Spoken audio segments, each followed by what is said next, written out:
Welcome to Violence Free Colorado's Online Learning Center, or OLC. An accessible, culturally responsive, and trauma-informed lens, or ACRTI, is how we approach advocacy and ongoing education when working with survivors.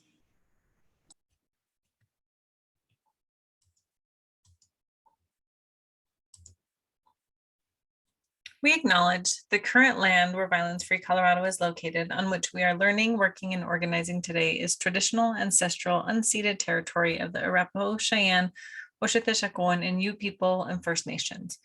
We also acknowledge that due to forced relocation and removal, these lands have been populated by multiple Indigenous people, and that our understanding of the occupation of these lands are mostly from a colonized perspective. We encourage you to use the link provided to learn more about the lands you currently reside on and where you have resided in the past. The purpose of land acknowledgements is a celebration of Indigenous presence and creates a space to reflect on the connection and relationships we have to all things. This includes reflecting on the privileges we hold and taking accountability for our individual and historical connections and experiences that intersect with colonialism, violence, and oppression. When doing anti-violence work, we believe it's important to address the historical uses of power and control and its connection to gender and racial-based violence and the concepts of ownership of land and people. It's important to identify how these exist in our current societal structures and relationships. We also want to make sure that land acknowledgements honors our trans, Black, and Indigenous relatives and ancestors who were and are the leaders in intersectional anti-violence work.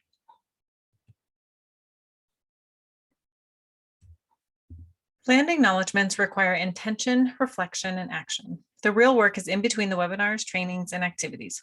Some examples include talk about Indigenous people in the present tense. This is still home to many Indigenous folks. Always ask who feels empowered by land acknowledgements. If it's not Indigenous people, it's perpetuating oppression. Do your own research to recognize the privileges of the land that you are occupying, histories, treaties, and how things came to be. Connect with your local Indigenous-led organizations to center Indigenous knowledge in non-exploitive ways. Intentionally and financially contribute to Indigenous organizations and resources, which might include offering free access or membership to your organization.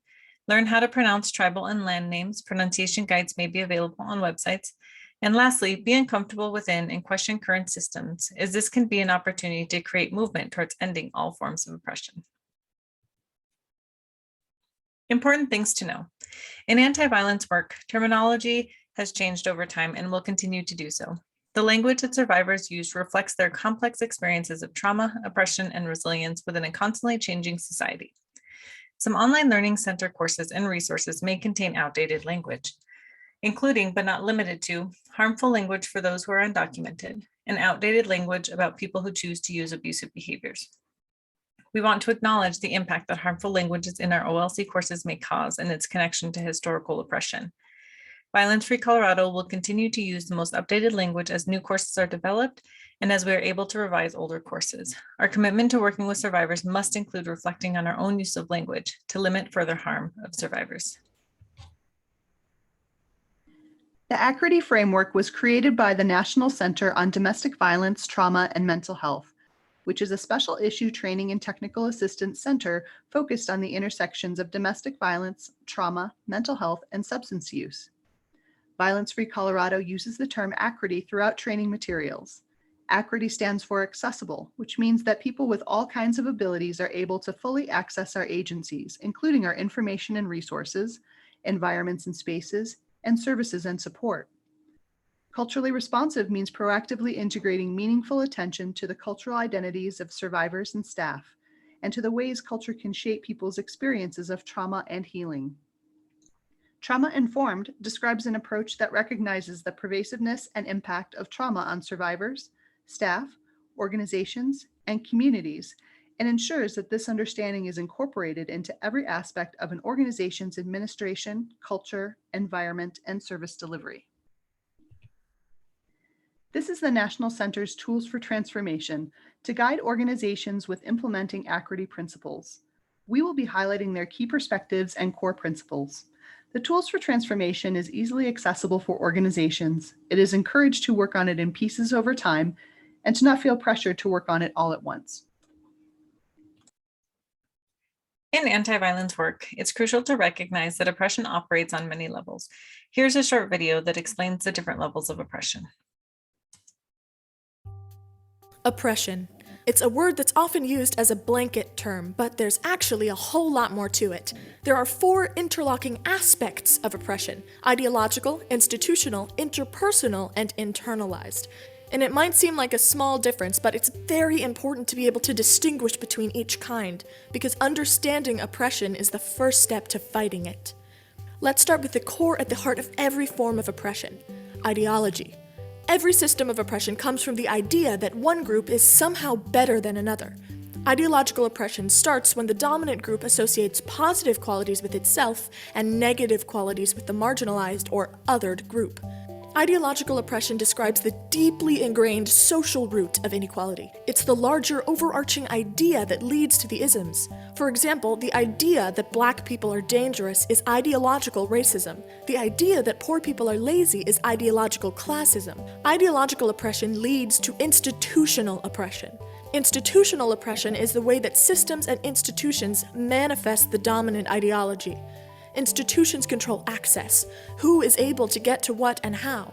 This includes legal rights, police practice, access to medical care and education, public policy, political power, and media representation. For example, when women make 2/3 of what men make, that's institutional sexism.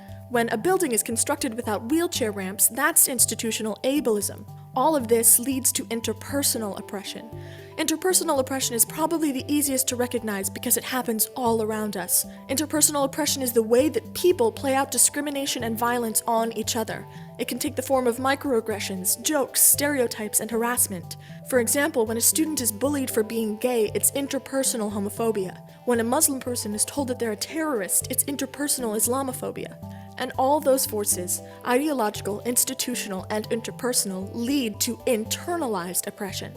Internalized oppression is the way that people with marginalized identities internalize narratives of their own inferiority. It's what leads people to feel less than. This is the end goal of oppression.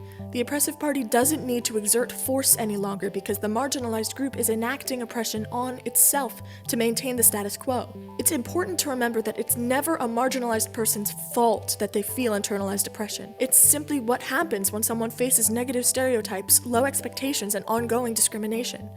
So, for example, an immigrant feeling embarrassed about having an accent is internalized xenophobia. When a trans woman feels that they can never be a real woman, that's internalized transphobia. So, to review, the 4 I's of oppression are ideological, institutional, interpersonal, and internalized. Each of these types are interconnected and completely supported by the others. They can never exist on their own and can even be seen as a cycle. Now that you understand the different kinds of oppression, you're even more equipped to fight it. Don't forget that any effort to dismantle oppression should aim to address it at all 4 of these levels. Thanks for watching. We just learned about different levels of oppression. Let's talk a little about perspective and multiple truths. Here's an example. Imagine this mug is resting on my palm, and this side of the mug is facing you. I'm going to ask you to describe what you see. Go ahead and take a moment to make a list.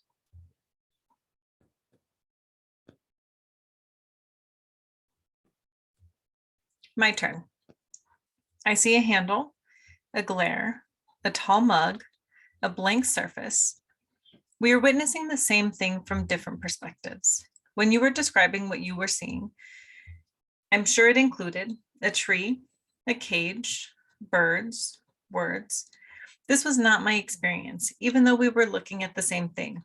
Reality of it is, both truths exist at the same time, and I may never see it from your perspective, and you may never see it from mine, and that's okay, because both experiences remain true. When working with survivors, it's natural, especially when working within systems, to not share every part of our identities with everyone that we encounter. It might not be safe, or it might feel vulnerable, or might become a barrier to accessing our services. When working with survivors, their experiences may not be yours, but we always need to believe their perspective.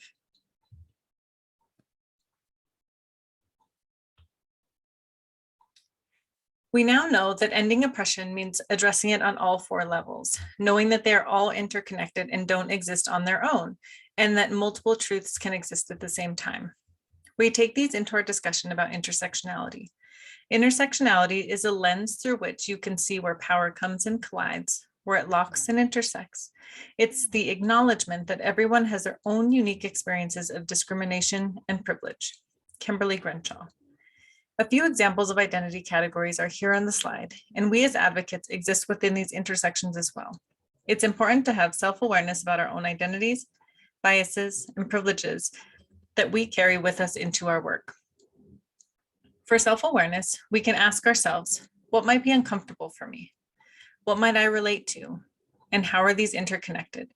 It's important to hold multiple truths in order to take accountability for the privileges that we do have. This image addresses intersectionality through a wider lens. When working with any survivor, consider all of the different places where identities intersect, such as systemic factors, relationality, personal contextual factors, different forms of isms and forms of oppression, and cultural dimensions.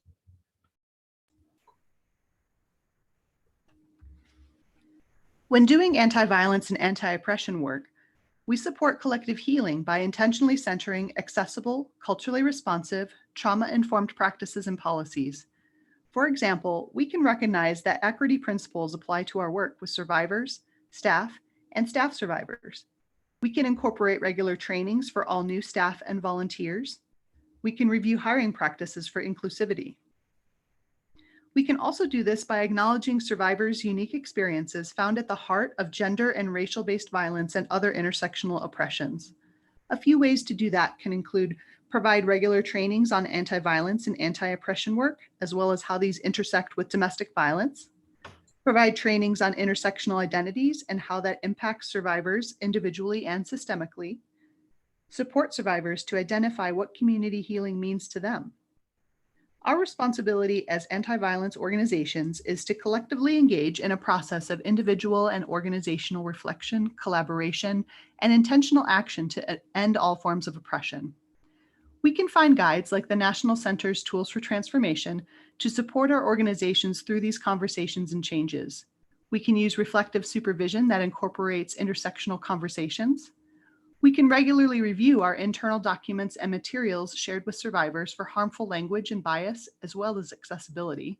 And we can provide resources that are relevant to survivors' unique identities, such as various power and control wheels and specific safety planning options. Now we're going to delve into the key perspectives and core principles that the National Center provides for us. The key perspectives are the outer four circles, and the core principles are the inner circle.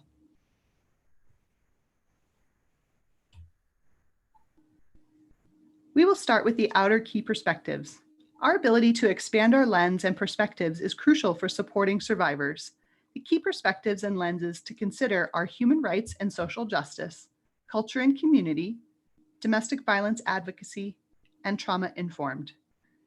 It's important that when we create spaces that center accessible, culturally responsive, and trauma-informed practices, we must continually attempt to understand how we are interconnected with the world and people in complex ways. Our individual and systemic perspectives will be different depending upon the demographics you serve, organization locations, and your personal beliefs and values. All of this influences how we are approaching practices, policies, protocols, and ultimately survivors.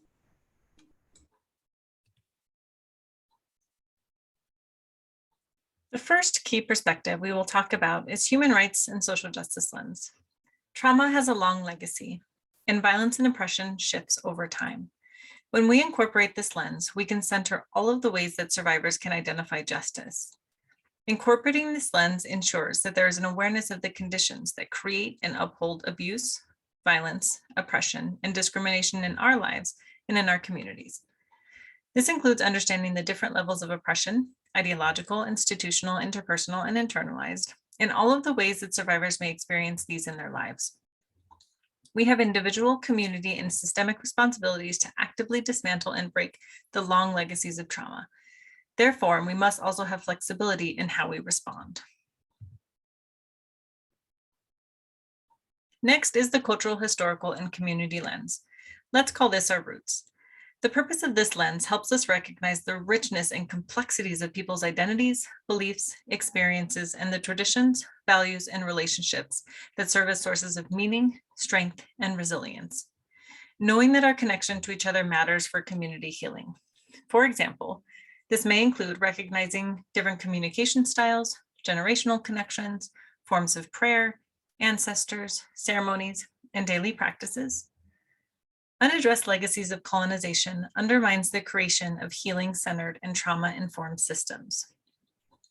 We may not understand the same connections to cultural and community or have different historical experiences as survivors, but we must honor, believe, and know that survivors' experiences are real and valid. Key to this perspective is self-awareness of our own roles, positionality, and privileges. Next is the domestic violence advocacy lens. We know that there is trauma associated with domestic violence and sexual assault, and ongoing forms of coercion and power and control dynamics perpetuated by an abusive partner or partners. In order to support survivors now, we must also understand the creation of domestic violence services. Historically, domestic violence programs centered survivors who identified as white, middle-class, cisgender women. Anti-violence organizations did not consider the multiple forms of oppression and violence that survivors experienced, which limited people's access to support or created programs that perpetuated harm. For example, it was not considered how racism increased the risk of violence against women of color and trans women, or that gender-based violence included violence against non-binary, trans, and two-spirit relatives. The ACRTI work we do must emphasize the importance of holding individuals and systems we work in accountable for the ways that they intentionally or unintentionally perpetuate abuse and power. We then transition to the trauma-informed lens, where healing is not linear, which means that we must meet folks where they are in their process. This lens must take into consideration how human rights and social justice, community and culture, and domestic violence intersect in ways that trauma is experienced individually and collectively. The basis of this is knowing that society has historically had power and control over who gets traumatized and how people are allowed to respond to trauma. In this lens, it is important to normalize trauma responses in all forms and understand that trauma is relational. Trauma responses can look like someone escalating or being avoidant. Fight, flight, or freeze can look many different ways. We must take into consideration how complex trauma can be and the impact that it has not only on survivors, but our organizations, our communities, and ourselves. As people supporting survivors, it is our responsibility to continually reflect on what we can do to help mitigate those effects.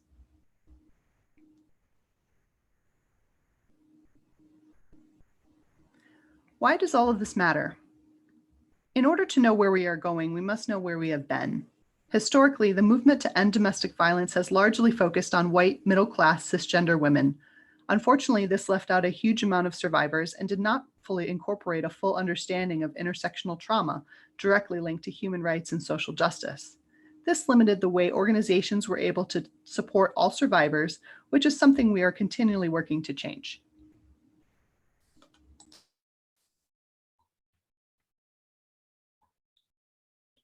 Now we will address the core principles, which are the inner circles. The core principles recognize and honor the importance of relationship and connection, survivor-defined approaches, physical and emotional safety, and hope and resilience. We know that harm often occurs in relationship and is a betrayal of trust. Our methods to cope, grow, and thrive are usually in relationship to people, places, practices, and things. The core of our advocacy with survivors needs to be relational. This means we have a responsibility to be honest, transparent, and consistent. We must relate in ways that are genuinely respectful, collaborative, and non-hierarchical, which are essential to building safety and trust. And our interactions and relationships have potential to facilitate healing, connection, and belonging, which counteracts people's experiences of trauma and dehumanization. Next is survivor-defined approach, where survivors have choice and control over their experiences. As advocates, we must continue to evaluate if our services are what survivors and their families tell us they need. It's important to know that advocates automatically hold power in their role and must continually work to acknowledge and confront the power imbalances in our interactions. Additionally, there are multiple layers of identities and social locations that influence both advocates and survivors' interactions and relationships. For example, a white advocate working with a survivor of color has a different power differential than a white advocate working with a white survivor. Therefore, advocates' roles include working to change the conditions that facilitate violence in our relationships and communities. In order to do so, we must understand how these power differentials exist and the impacts they have.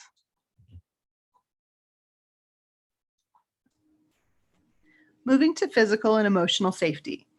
In addition to physical safety planning, we also need to consider the multiple layers of emotional safety, especially through the lenses of trauma-informed, human rights and social justice, and culture and community. Emotional safety includes the services that we are offering to survivors with attention to culture and accessibility. What does this mean? It can mean asking questions such as, how are we preparing our staff for conversations regarding race, accessibility, pronouns, and historically loaded language? And is there ongoing self-reflection and evaluation of whether systems, policies, and procedures are facilitating feelings of safety among survivors and staff? Lastly, we have hope and resilience. This must include accessible and culturally responsive reflection, otherwise we will miss people's hope and resilience. We need to be intentional to how we are witnessing each other and survivors, knowing that survivors have the capacity to heal and that they are the experts about their needs and what has worked for them. The hope is to create relational environments with survivors that honor and support each person's experience, resilience, and agency. To put all of what we've learned into practice, let's look at some examples of trauma-informed, survivor-centered best practices that can be used across most types of services offered to survivors. Being trauma-informed and survivor-centered means that we don't make assumptions about survivors' needs and that we create services with multiple options for accessibility. It also means recognizing that most people don't know how systems work until they are in crisis and experiencing trauma, which also impacts the logistical parts of our brains. We must not hold on to expectations or outcomes or take it personally if survivors don't or can't do some of the tasks that might look to us as easy or that they are the right thing to do. We need to take trauma into consideration and what each individual's survival tactics and healing processes look like. Let's consider pronouns and gender identity. Understand that misgendering someone is a form of violence. We want to normalize asking pronouns, using gender-neutral pronouns when speaking and on our forums. Most importantly, practice internally to prepare for these conversations. Next, let's consider accessibility and what we are consistently offering survivors. Accessibility can mean many things, including our environment, which can include our physical spaces, as well as how it makes people feel being in our services. It also includes communication about our services, like on our website, on our signage, on materials given to survivors, and community presentations or training materials. And it can also include being mindful about the words we use. For example, person-first language centers personhood before disability, and it's usually the default option. And identity-first language was born from the disability pride movement and centers disability while still recognizing personhood. It's important to ask and have survivors choose the language they would like you to use.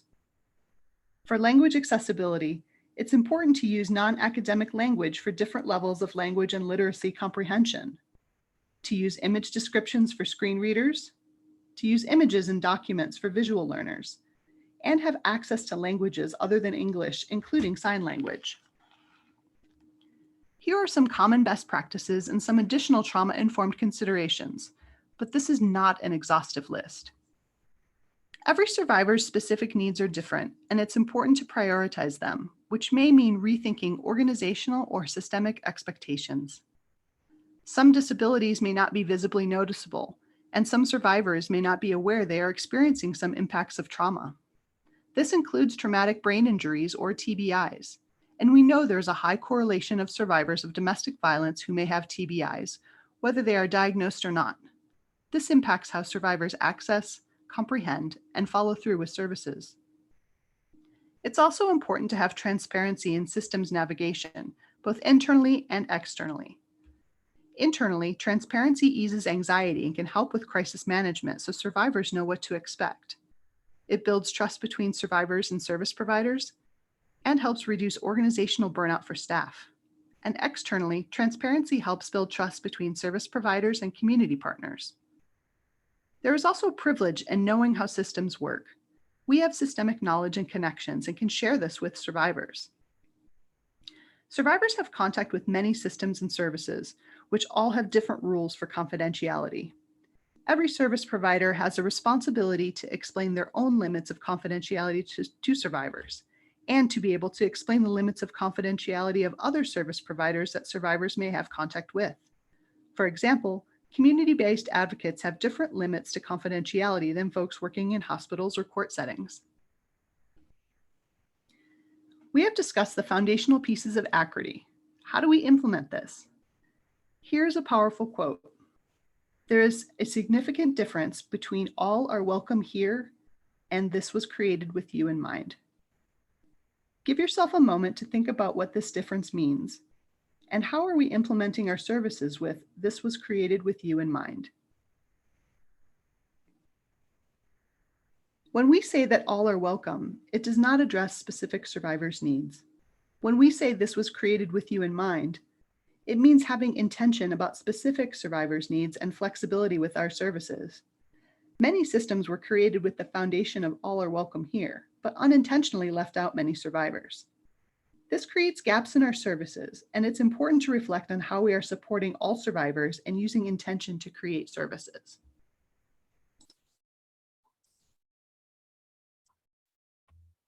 To demonstrate this, here is an image you may have seen before. There are three versions of this image: equality, equity, and liberation. Everyone is watching the same ball game, but there is this fence, a barrier, and people are individually having their own experience with it. Equality, everyone gets given the same resource despite their different needs. An example of this will be intake paperwork is typically offered to survivors primarily in English. Equity, they can all see the ball game now, and there's intention for individual experiences and needs. Many would say that all three people can participate and watch the game now. However, the barrier still remains, and there may be additional barriers we are not considering, such as, does everyone understand the game that they are watching? Back to the example. In the intake paperwork, it can be offered in languages besides English, but we want to make sure that we are not assuming survivors have the literacy skills to read or complete the paperwork. Liberation is the action of intentionally removing barriers in order to meet the needs of everyone where they are at. In the image, the fence is removed and all three people are watching the game. With intake paperwork, liberation can be a regular reflection about survivors' needs through an accessible, culturally responsive, and trauma-informed lens, and regular reflection about how our intake paperwork may cause barriers. Within equality, equity, and liberation, it's important to remember that privileges are always present. For example, in the image, the tallest person could watch the game the entire time. The concept of liberation is an intentional process and goal, but this is not an all or nothing process as we keep moving towards change. Liberation and justice are intentional, survivor-centered, and are actions. In this image, the focus is on dismantling the systems and barriers to pursue justice, which is part of the process of liberation. Justice is always defined by individual survivors. When thinking about justice, we must also consider privileges and ask, who has the privilege to attempt to remove barriers? Who is less harm or is taking fewer risk to remove barriers? Who has the tools and privileges to access justice and liberation? And in a wider societal lens, whose job is it to change and dismantle oppressive systems that don't meet survivors' needs? We talked about equality, equity, liberation, and justice, and the importance of being intentional about the services we offer. We want to highlight the importance of intention versus impact. Intention and impact might not always align, therefore we need to be very mindful of our impacts, both negative and positive. When they don't align, even our best intentions can create more barriers and cause harm. However, perfection is not the goal. Liberation is an ongoing process and one that requires input, collaboration, and connection with survivors. An example of our intentions and policies not matching our practices could be that we may choose to display a safe space symbol with the intention to inform survivors that our services and our staff are welcoming, safe, and have knowledge to work with trans, non-binary, two-spirit, and queer survivors and survivors of all gender identities.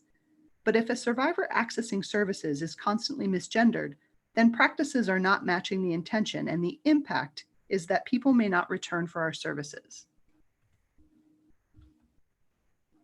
Some key takeaways to remember are: 1, ACRTI, which is accessible, culturally responsive, and trauma-informed, is a lens through which we approach advocacy and ongoing education when working with survivors. 2, land acknowledgements require intention, reflection, and action. 3, language holds power and is always changing. 4, we should always be asking in our work, what does oppression have to do with this? 5, we may not always share survivors' experiences, but we always need to believe their perspectives. 6, we as advocates exist within many intersections, and it's important to also have self-awareness about our own identities, biases, and privileges that we carry with us into our work. 7, using an ACRTI lens means addressing how privilege, oppression, and domestic violence are connected with culture and community, human rights and social justice, and trauma-informed practices. 8, within these larger contexts, we can better identify and support survivors' resilience, connection, and safety through survivor-centered practices. 9, we must not hold on to expectations or outcome or take it personally if survivors don't or can't do some of the tasks that might look to us as easy or that they are the right thing to do. 10, we need to take trauma into consideration in what each individual's survival tactics and healing processes look like. 11, being mindful are of intentions versus impact because they may not always align, and even our best intentions may create more barriers and cause harm. And 12, ACRTI always means being open and honest about what is working and where there are challenges in our work. In closing, without community, there is no liberation. Audre Lorde.